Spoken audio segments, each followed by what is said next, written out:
નમસ્કાર દર્શક મિત્રો, હું ધર્મિષ્ઠા પરમાર સત્યમ કોલેજ ઓફ એજ્યુકેશનની યુટ્યુબ ચેનલમાં આપનું હાર્દિક સ્વાગત કરું છું. આજે આપણે ટાટ સીટેટ જેવી પરીક્ષામાં મહત્ત્વના એક એવા વિષય આદર્શવાદ વિશે આપણે ચર્ચા કરીશું.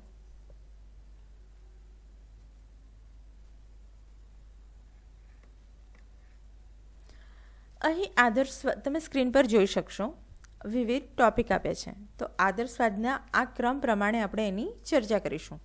એમાં છે આદર્શવાદનો અર્થ, આદર્શવાદની વ્યાખ્યા, તેના પ્રણેતાઓ કોણ કોણ છે, સિદ્ધાંતો કયા કયા છે, આદર્શવાદની વિશેષતાઓ શું છે, શિક્ષણમાં આદર્શવાદ, તો શિક્ષણમાં આદર્શવાદ કોણ લઈ આવ્યું, શિક્ષણમાં આદર્શવાદના હેતુઓ કયા કયા છે, શિક્ષણમાં તેનો આદર્શવાદનું સિલેબસ પાઠ્યક્રમ શું છે, તેની શિક્ષણ પદ્ધતિ કઈ છે, આદર્શવાદ શિક્ષક, શિસ્ત અને શાળા વિશે શું માને છે.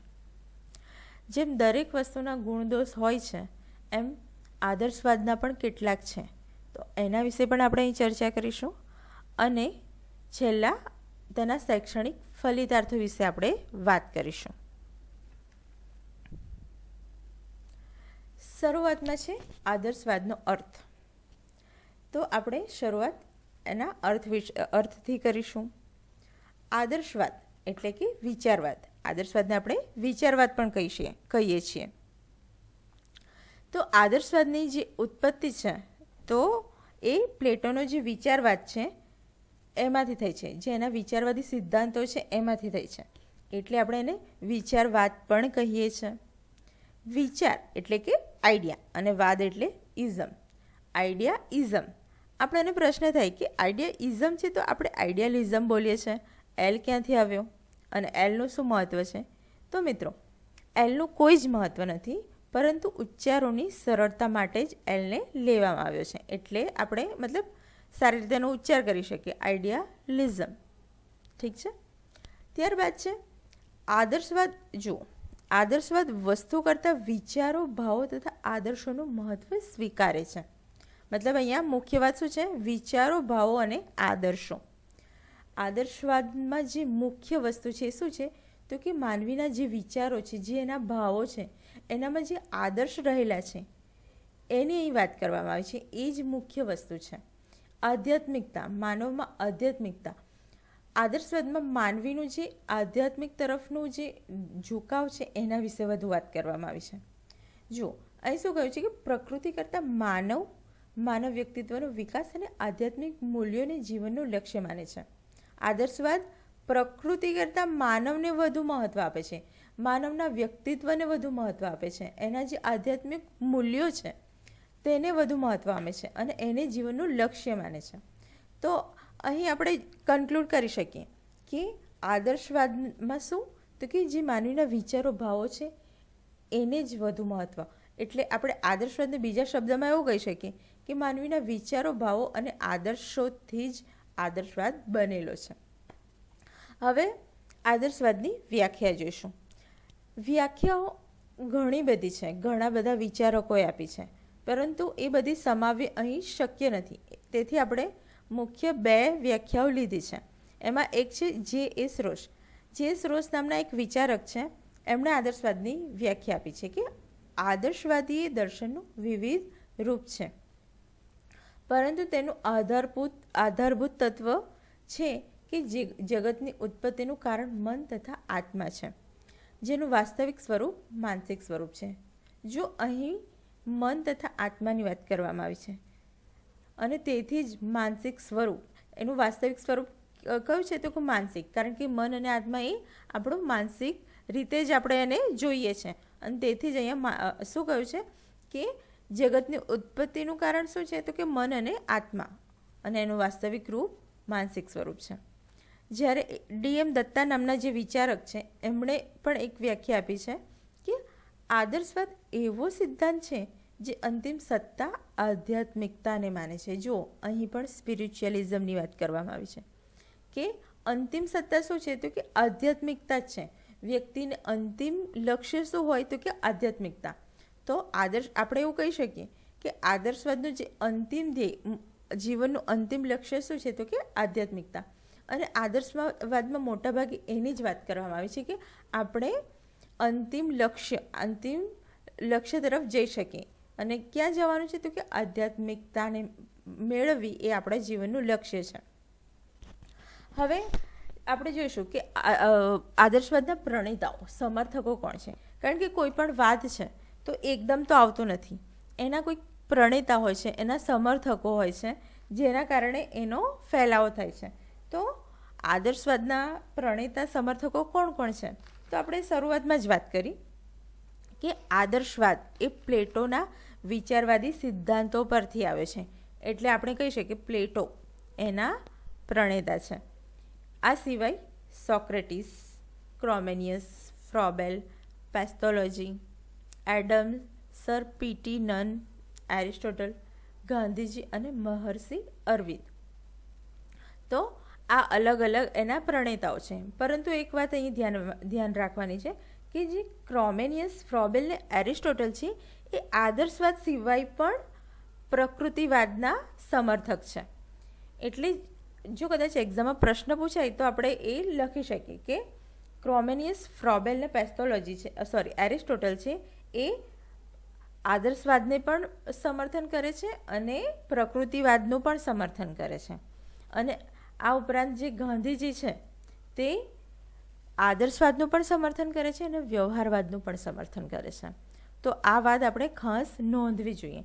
અને આ ઉપરાંત આપણા જે વેદો છે, ઉપનિષદો છે એ પણ આદર્શવાદનું સમર્થન કરે છે. કેમ? કારણ કે આપણા જે વેદો, ઉપનિષદોમાં પણ તમે જોશો તો એ પણ આધ્યાત્મિકતાને ખૂબ જ મહત્ત્વની માને છે. અને આપણું અંતિમ જીવનનું લક્ષ્ય શું છે તો કે આધ્યાત્મિકતા. માણસ આધ્યાત્મિકતાને પ્રાપ્ત કરે એ જ જીવનનું અંતિમ લક્ષ્ય છે. એ જ આપણા વેદો અને ઉપનિષદોમાં પણ કહેવામાં આવે છે. હવે કોઈ પણ વાદ હોય તો એ કોઈ પણ વસ્તુ હોય તો એના સિદ્ધાંતો તો હોય. તો આજે આપણે આદર્શવાદના પણ સિદ્ધાંતો જોઈશું. તો આદર્શવાદના સિદ્ધાંતો કયા કયા છે? એના સિદ્ધાંતો પણ આધ્યાત્મિકતાને જ લગતા હોય એ આપણે શું કહેવાય એમાં જોઈ શકીએ છીએ. સ્ક્રીન પર આપણને થોડા સિદ્ધાંતો આપ્યા છે કે માનવ માત્ર પ્રાણી નથી પરંતુ તેમાં દૈવી અંશ રહેલો છે. માનવમાં કલ્પના, નૈતિક દ્રષ્ટિ, સર્જનાત્મકતા તથા સૌંદર્ય દ્રષ્ટિ રહેલા છે.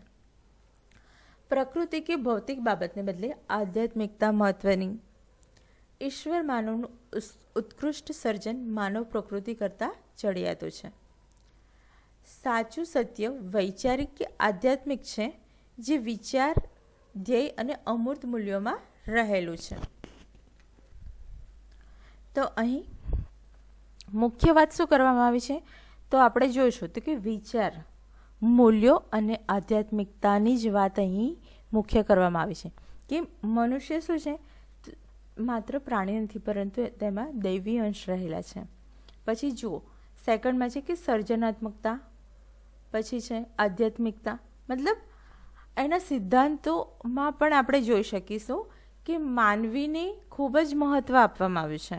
અને આ સિવાય મૂલ્યો અને સર્જનાત્મકતાની અહીં વાત કરવામાં આવી છે.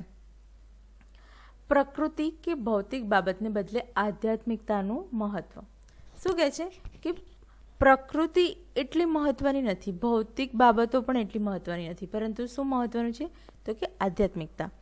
મૂળ વિચાર એનો આધ્યાત્મિકતા તરફનો છે અને તેથી દરેક સિદ્ધાંતમાં આપણે આધ્યાત્મિકતા અને મૂલ્યો જોઈ શકીએ છીએ.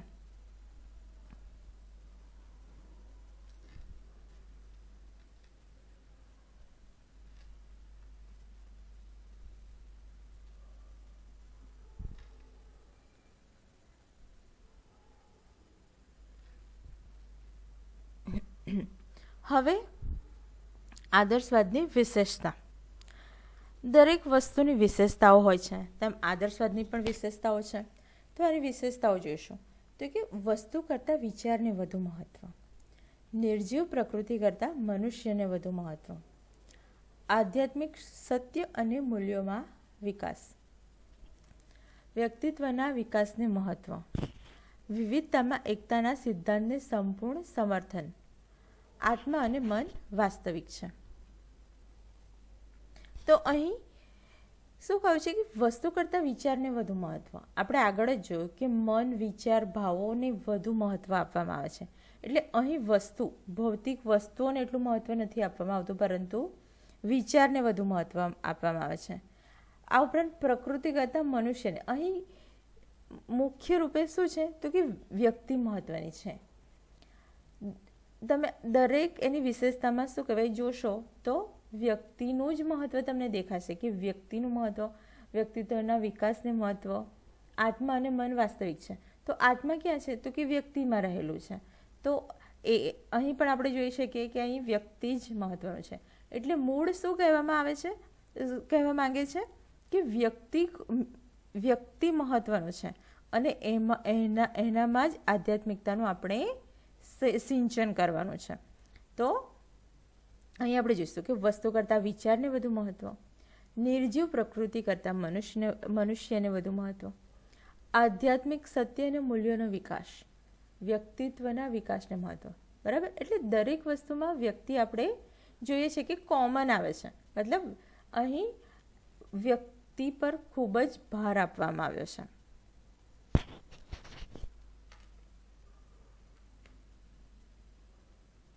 હવે આદર્શવાદ અને શિક્ષણના હેતુઓ. તો આદર્શવાદ અને શિક્ષણના પહેલાં તો કે આદર્શવાદને શિક્ષણમાં કોણ લાવ્યું?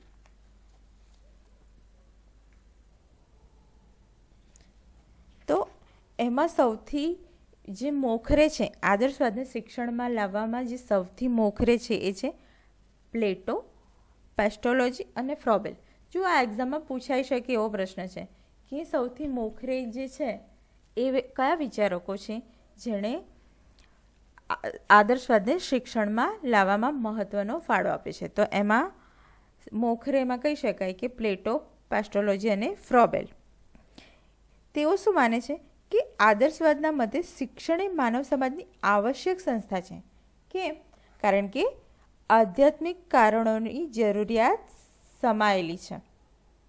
આદર્શવાદ એ શિક્ષણ માટે ખૂબ જ જરૂરી છે. મતલબ શિક્ષણ એવી વસ્તુ છે જે માનવ સમાજને આધ્યાત્મિકતા તરફ લઈ જઈ શકે છે. હવે શિક્ષણના હેતુઓ કયા કયા છે? આદર્શવાદમાં જે શિક્ષણ છે એના હેતુઓ કયા કયા છે એ આપણે જોઈશું.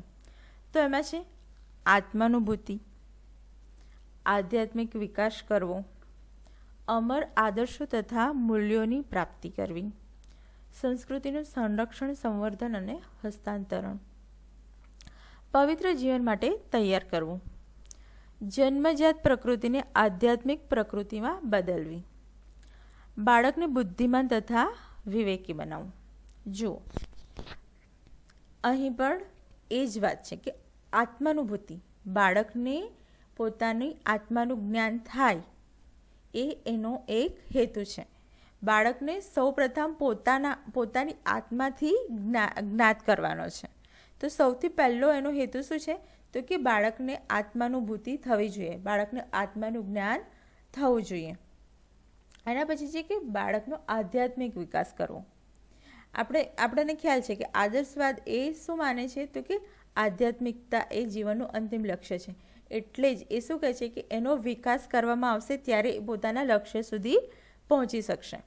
બરાબર. તો આધ્યાત્મિક વિકાસ કરવો. પછી છે અમર આદર્શો તથા મૂલ્યોની પ્રાપ્તિ. હવે આપણે અમર આદર્શો કયા કયા છે? તો જે આપણે કહીએ છીએ ને સત્યમ શિવમ સુંદરમ, એ આપણા અમર આદર્શો છે. અને મૂલ્યો એટલે કે આપણા જે નૈતિક મૂલ્યો છે એની અહીં વાત કરવામાં આવી છે. તો સત્યમ શિવમ સુંદરમ જે છે એની પ્રાપ્તિ કરવી. તો આપણને પ્રશ્ન થાય કે સત્યમ શિવમ સુંદરમ શું છે? તો સત્યમ એટલે કે સત્યનો સ્વીકાર કરવો, સત્યમાં શ્રદ્ધા રાખવી. શિવમ, તો શિવમ એટલે કલ્યાણકારી. અને સુંદરમ, તો કે જે સત્ય છે, જે કલ્યાણકારી છે એ જ સુંદર છે. તો એ જે અમર આદર્શો છે એની બાળક પ્રાપ્તિ કરે, નૈતિક મૂલ્યોની પ્રાપ્તિ કરે, એ પણ એનો એક હેતુ છે અને જે ઉત્તમ છે. પછી છે સંસ્કૃતિનું સંરક્ષણ, સંવર્ધન અને હસ્તાંતરણ. તો સંસ્કૃતિ જે છે આપણી, એ આપણને ખબર છે કે દરેક દેશની સંસ્કૃતિ છે અને એ એક સંસ્કૃતિ આપણે આપણી આવનારી પેઢીનું હસ્તાંતરણ કરીએ છીએ, આવનારી પેઢીને આપણે સોંપીએ છીએ. તો જે સંસ્કૃતિનું સંરક્ષણ છે, સંવર્ધન છે અને હસ્તાંતરણ છે, તો આ એક એનો હેતુ છે કે બાળક સંસ્કૃતિનું સંવર્ધન કરે, એનું સંરક્ષણ કરે. તો એની પહેલાં શું કરવું પડશે કે આપણે એને આપણી સંસ્કૃતિ સમજાવવી પડશે. તો જ અને એનું મૂલ્ય એનું સમજાવવું પડશે, તો જ એ એનું સંરક્ષણ કરી શકશે, એનું સંવર્ધન કરી શકશે અને એને ખૂબ જ સેફલી, સુરક્ષિત એક પેઢીથી બીજી પેઢીના હાથમાં એને સોંપી શકશે. પછી છે પવિત્ર જીવન માટે તૈયાર કરવું. જ્યારે આધ્યાત્મિકતાની વાત આવે એટલે પવિત્રતાની પણ અહીં વાત આવે, તો કે બાળકને પવિત્ર જીવન માટે તૈયાર કરવું. ત્યારબાદ છે જન્મજાત પ્રકૃતિને આધ્યાત્મિક પ્રકૃતિમાં બદલવી. જો બાળક જ્યારે જન્મે છે ત્યારે એક કોરી સ્લેટ જેવો હોય છે, તો એની જે પ્રકૃતિ છે એને આધ્યાત્મિકતામાં આપણે બદલવી છે.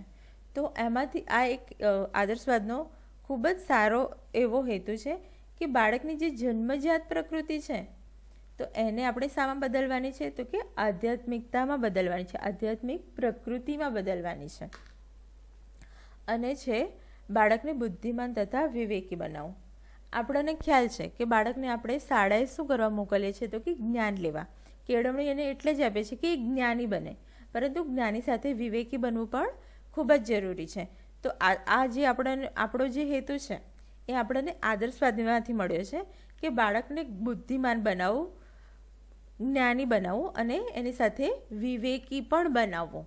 તો આપણે એના આદર્શવાદના હેતુઓ જોયા. હવે છે આદર્શવાદ અને પાઠ્યક્રમ. તો આદર્શવાદ શું માને છે કે સિલેબસ કેવો હોવો જોઈએ, પાઠ્યક્રમ કેવો હોવો જોઈએ. આપણે આગળ શિક્ષણના સિદ્ધાંતો જોયા, શિક્ષણના હેતુઓ જોયા.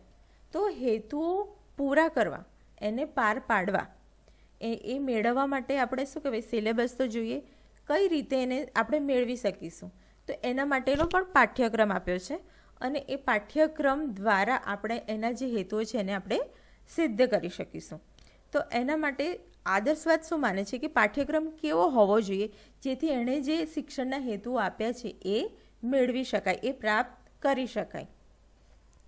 તો આદર્શવાદ માને છે કે બાળકનો સર્વાંગી વિકાસ હોવો ખૂબ જ જરૂરી છે. આપણે કેળવણી કેમ આપીએ છીએ, તો કે બાળકનો સર્વાંગી વિકાસ થાય તેથી. કારણ કે કોઈ એક જ બાબતનું અધ્યયન કરવાથી વ્યક્તિનો વિકાસ એકાંગી થઈ જાય છે, પરંતુ આપણો કેળવણીનો મુખ્ય ધ્યેય શું છે, તો કે બાળકનો સર્વાંગી વિકાસ કરવો. બરાબર.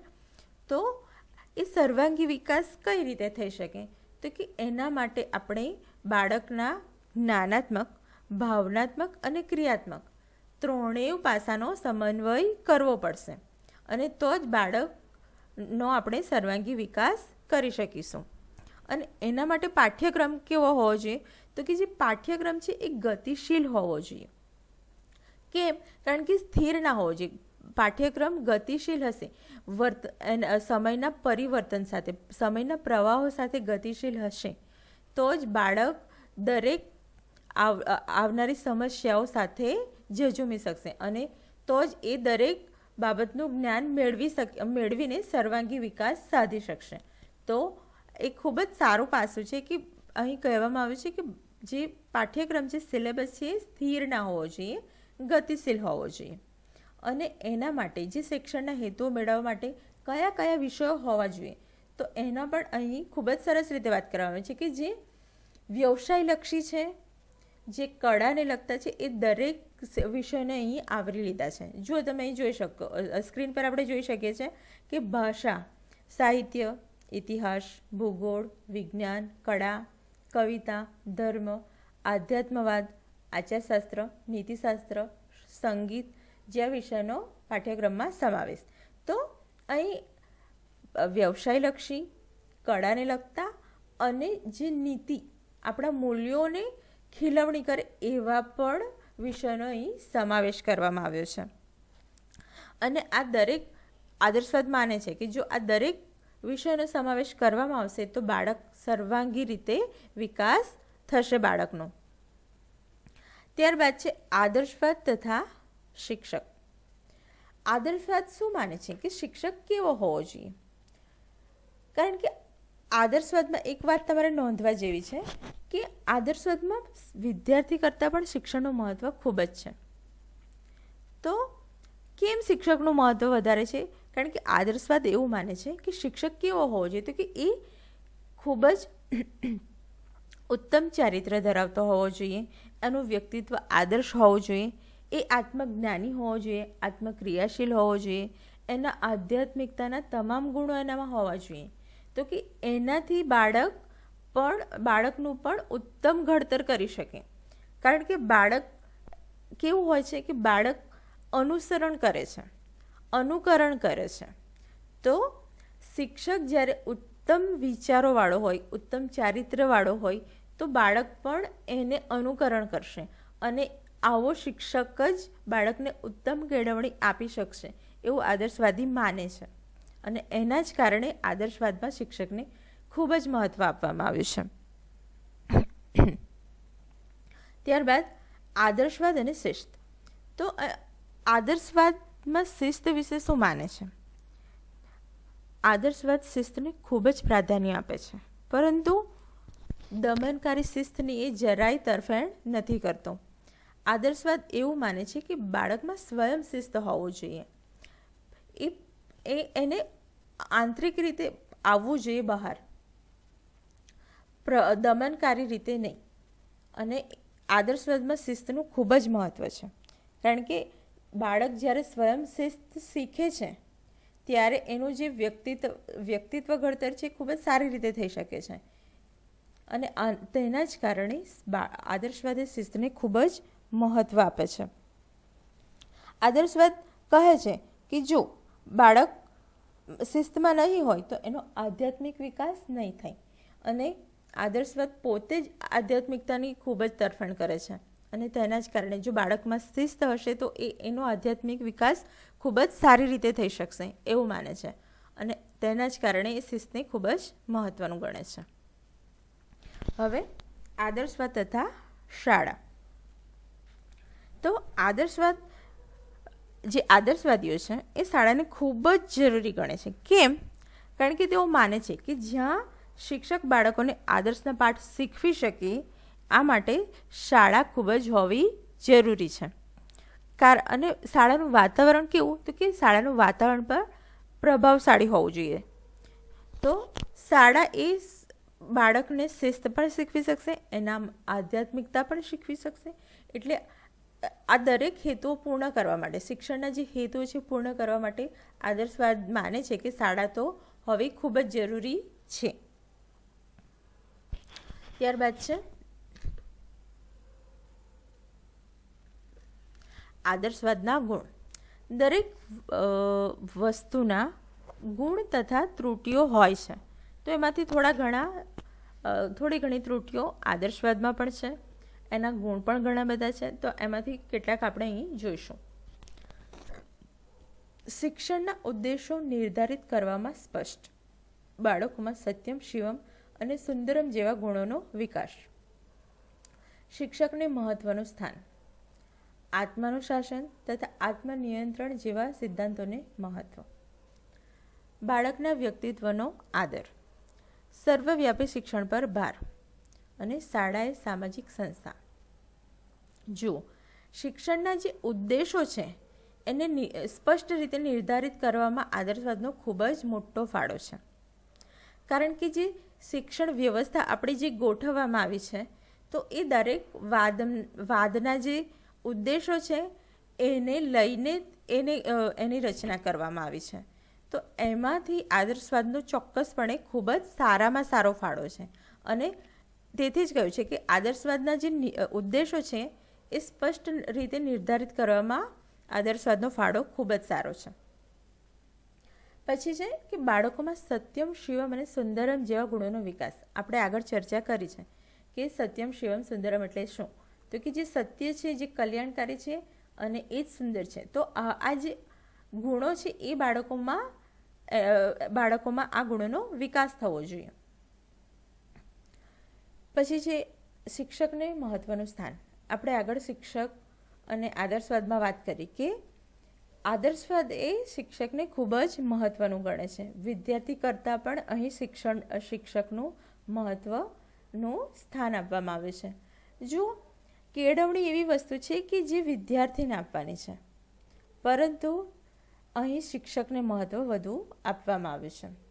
પછી છે આત્માનુશાસન તથા આત્મનિયંત્રણ જેવા સિદ્ધાંતોને મહત્ત્વ. આપણે શિસ્તમાં જોયું કે શિસ્તને ખૂબ જ મહત્ત્વ આપવામાં આવ્યું છે અને તે ચોક્કસપણે માને છે કે આત્માનું શાસન હોવું ખૂબ જ જરૂરી છે. બાળકના વ્યક્તિત્વનો આદર. જો આપણે વ્યક્તિત્વ વિકાસની પણ વાત કરી છે. પછી સર્વવ્યાપી શિક્ષણ પર ભાર અને શાળાએ સામાજિક સંસ્થા. તો અહીં શું કહે છે કે શાળા એ સામાજિક સંસ્થા છે જ્યાં સામાજિકતા બાળકની આપણે વધારી શકાય છે, જ્યાં આધ્યાત્મિકતાના પાઠો શીખવાડી શકાય છે, જ્યાં શિક્ષણના જે હેતુઓ છે એને સિદ્ધ કરવામાં શાળા ખૂબ જ મોટો ફાળો આપી શકે છે. અને એના જ કારણે શું કહ્યું છે કે શાળા એ સામાજિક સંસ્થા છે અને જે બાળકની સામાજિકતા વધારવામાં ખૂબ જ મોટો ભાગ ભજવે છે. હવે જેમ આપણે એના ગુણ જોઈએ તો એમાં કેટલાક દોષ પણ જોઈશું. જેમાં છે સામાન્ય વિદ્યાર્થી માટે આત્મ સાક્ષાત્કારની વાત ખૂબ જ ઊંચી કક્ષાની. શિક્ષણ પદ્ધતિમાં આદર્શવાદની કોઈ ભૂમિકા નથી. બાળકો કરતાં શિક્ષક અને આદર્શોને વધુ મહત્ત્વ. આજના ઇન્ફોર્મેશન ટેકનોલોજીના યુગમાં આધ્યાત્મિકતાના વિચારોનો તાલમેલનો અભાવ અને ભાષણ ચર્ચા પદ્ધતિની મહત્ત્વની વિદ્યાર્થી નિષ્ક્રિય. શિક્ષક પર અવલંબિત રહેવાથી આત્મનિર્ભરતા કે આત્મવિશ્વાસ ન કેળવાય. જો અહીંયા વાત કરવામાં આવી છે કે સામાન્ય વિદ્યાર્થી માટે આત્મ સાક્ષાત્કારની વાત ઊંચી કક્ષાની, મતલબ વિદ્યાર્થીઓ માટે આવી જે આધ્યાત્મિક વાતો છે, આત્મ સાક્ષાત્કાર જેવી વાતો છે એ ખૂબ જ ઊંચી કક્ષાની છે જે તેઓ સરળતાથી સમજી શકતા નથી.